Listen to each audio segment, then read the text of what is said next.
medicina tradicional, o diabetes ainda é uma doença sem cura. Mas a notícia de que uma cirurgia poderia tornar isso possível acabou mexendo com a expectativa e transformando a vida de muita gente. O resultado, no entanto, foi uma enorme polêmica que começou nos consultórios e chegou aos tribunais. Viviane Rosa esteve em Goiânia, onde atua o médico Áureo Ludovico. Quem acompanha as atividades do Congresso Nacional certamente percebeu que o senador Demóstenes Torres não é mais o mesmo, pelo menos na aparência. Perdi mais de 40 quilos, isso me possibilitou também voltar a fazer exercícios, de uma forma regular, musculação, caminhadas, E a partir daí, todo ano eu faço um check-up, E esse check-up tem me dado índices excelentes. Além dos quilos a mais, Demóstenes também se livrou dos remédios que usava para combater o diabetes. Ele conta que antes de emagrecer, estava com a taxa de glicemia descontrolada e que a dependência de insulina era só uma questão de tempo. Minha glicose era acima de 200 sempre. Então hoje fica aí na faixa de 80, 90. Esses resultados apareceram depois que o senador se submeteu a uma nova técnica cirúrgica, que promete não só o emagrecimento, mas a cura do diabetes. Durante o procedimento, além da redução do estômago, também é feita uma mudança na anatomia do intestino delgado.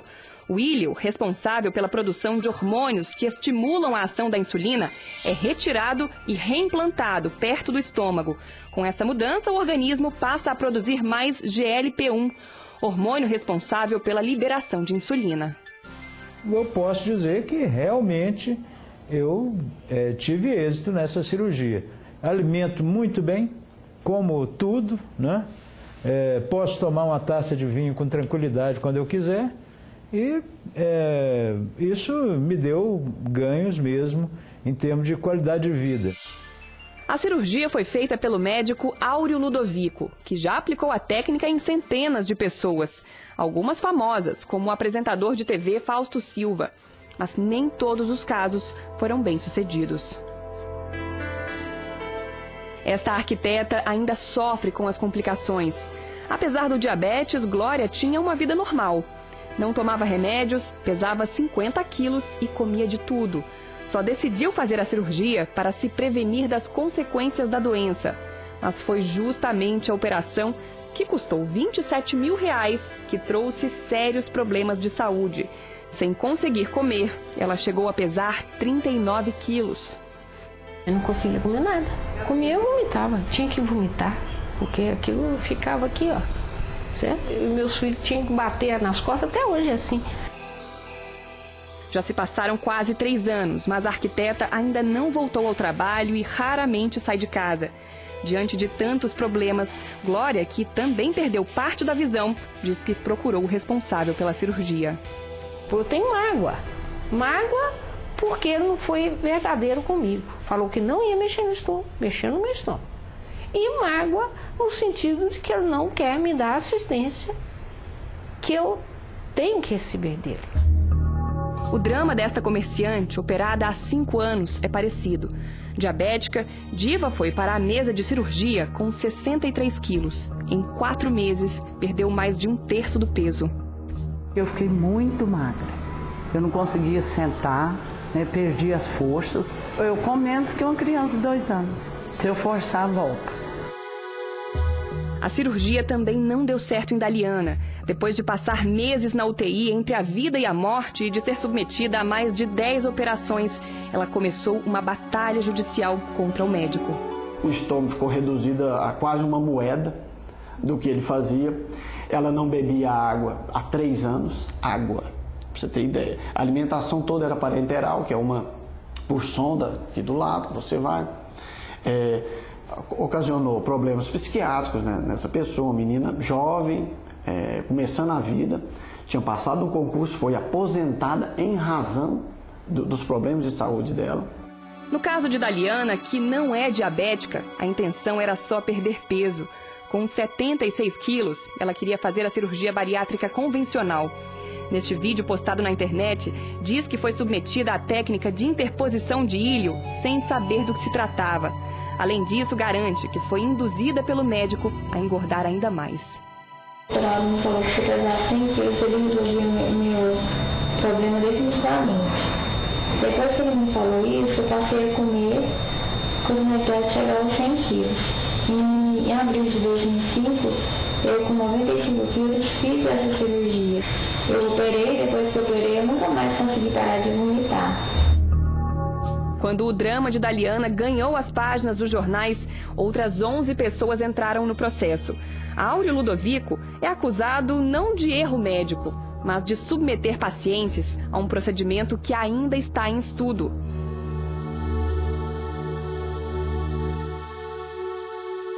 Ele só falava que era uma técnica nova. Ele não falava que era uma técnica que ele poderia fazer teste, ou seja, uma técnica ilegal mesmo, clandestina. Ele fazia experiências em pessoas sem elas saberem ainda.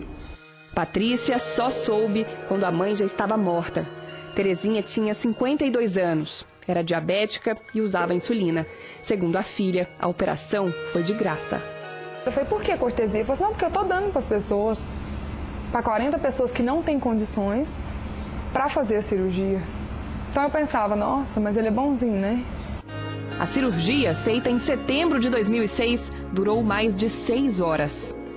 Quando ela saiu, ele me falou que que demorou porque ele tinha descoberto no intestino dela um diverticulite. Mas aí eu falei para ele, mas diverticulite, como assim? Ela nunca teve nada. E no outro dia ela já começou a passar muito mal, vomitando demais. E não parava de vomitar. E eu falava para ele, o que é isso? Não, isso aí é normal. Terezinha foi submetida a uma nova cirurgia. Segundo Patrícia, o médico insistia em dizer que o problema era consequência da inflamação no intestino. Mas depois desse dia, além de não comer, a mãe já não andava mais. Dei banho nela. Quando eu coloquei ela na cama, começou a vazar o mesmo líquido que saía pela sonda, começou a vazar pela barriga dela, pelos buracos da cirurgia. Ela foi encaminhada novamente ao centro cirúrgico. Era a terceira operação em menos de uma semana. No dia seguinte, os rins pararam de funcionar. Patrícia conta que, mesmo assim, o médico insistia que a paciente estava bem. Foi quando a filha resolveu pedir uma segunda opinião. Ele falou assim, eu posso te falar um negócio? Eu falei, pode. Ele falou, sua mãe pode falecer de hoje para amanhã.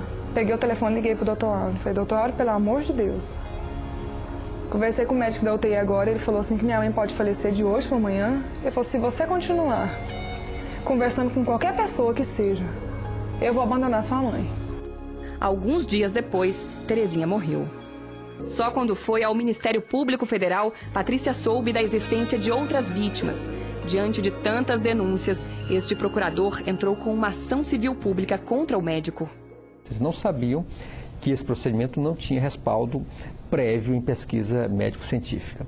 Portanto, eles submeteram a um procedimento experimental, na condição de praticamente de cobaias, sem que tivessem conhecimento disso.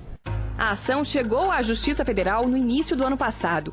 Na época, uma liminar deixou claro que o procedimento só poderia ser feito nos casos em que o paciente estivesse correndo risco de morte e, mesmo assim, com o aval de uma comissão formada por médicos do Conselho Regional de Medicina de Goiás. Também foi estipulada uma multa de R$100 mil por procedimento irregular. O Ministério Público Federal entende que qualquer procedimento terapêutico, qualquer procedimento médico que não tenha respaldo em pesquisas médicas, pesquisas científicas prévias, está violando o ordenamento jurídico. A liminar impôs ainda outras restrições à operação. O paciente deveria ser informado de que se trata de um procedimento experimental e ter acesso a um documento que deixasse claro todos os riscos. Além disso, a cirurgia precisaria ser filmada. Desde então, já foram vários recursos. Em um deles, o Conselho Regional de Medicina sustentou que esse tipo de cirurgia não é indicado para paciente com risco de morte e que, por isso, não faz sentido criar uma comissão para autorizar o procedimento. Os argumentos foram aceitos aqui no Tribunal Regional Federal da Primeira Região, um entendimento que, na prática, inviabilizou a primeira decisão. A justiça ainda não bateu o martelo se o médico poderá ou não fazer a cirurgia. Hoje, para muita gente, a técnica só pode ser feita em caráter experimental, o que impede, por exemplo, que o paciente pague pelo procedimento. Posição reforçada pelo Conselho Federal de Medicina. Em julho desse ano, ao analisar o assunto, a entidade optou por não autorizar a técnica. Em nota, o Conselho justificou que ainda são necessários estudos para comprovar se a cirurgia é eficaz e segura para o paciente. Decisão que não deve alterar o andamento de outro processo. Na esfera estadual, o pedido é para que o médico indenize pacientes que ficaram com sequelas e parentes de pessoas que morreram. Peço os danos materiais, para quem está vivo, as despesas médicas atuais e, claro, em ambos os casos, a indenização por dano moral no valor altíssimo que tiver.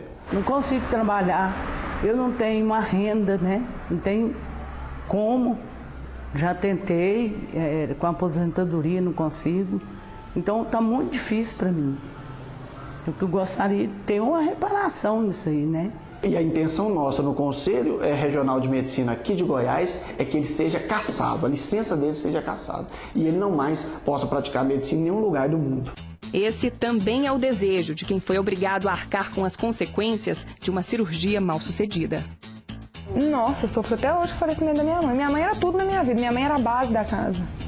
Vai fazer 5 anos no mês que vem, é a mesma coisa que se fosse ontem.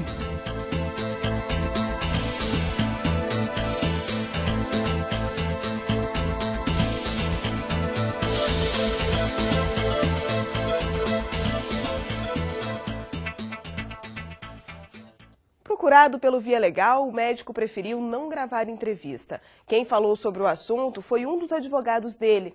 Marcelo Turbay garantiu que o procedimento não é feito desde o início da ação judicial. Além disso, respondeu às principais acusações citadas na reportagem.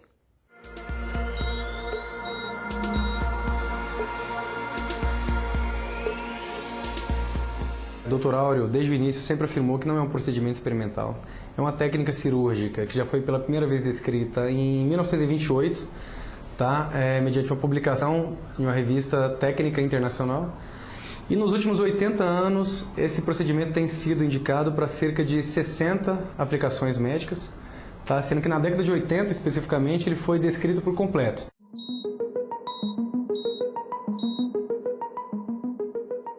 A Câmara Técnica aprovou o procedimento, reconheceu tecnicamente a legalidade do procedimento, a aplicabilidade dele, ok? Mas o plenário do Conselho Federal de Medicina, ao analisar o parecer da Câmara Técnica, entendeu por bem deixar em suspenso essa aprovação para que fossem concluídos alguns estudos ainda.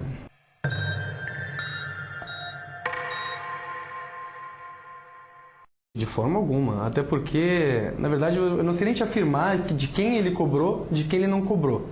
A partir do momento, se a reportagem oferecer os nomes, ele pode levantar caso a caso, ele tem tudo catalogado e organizado, todas as informações referentes a cada paciente. E assim, não necessariamente o fato dele não cobrar a cirurgia implica uma experimentalidade, uma coisa não tem nada a ver com a outra, na verdade.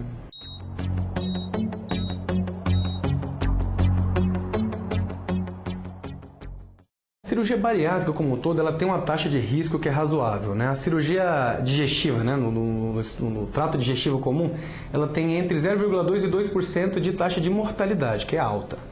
Enquanto, e o que é curioso é o seguinte, a interposição ileal, por mais que a cirurgia comum tenha essa taxa alta, de até 2%, a interposição ileal tem uma taxa de 0,8%. Então é uma cirurgia, 74% menos arriscada do que a cirurgia bariátrica comum.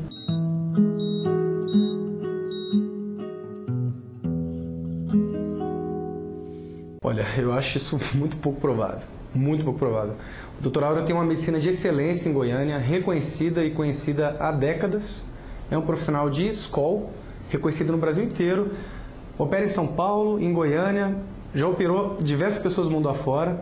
E eu nunca fiquei sabendo de um caso concreto em relação ao qual ele tenha simplesmente se negado da assistência. Isso certamente que não existe.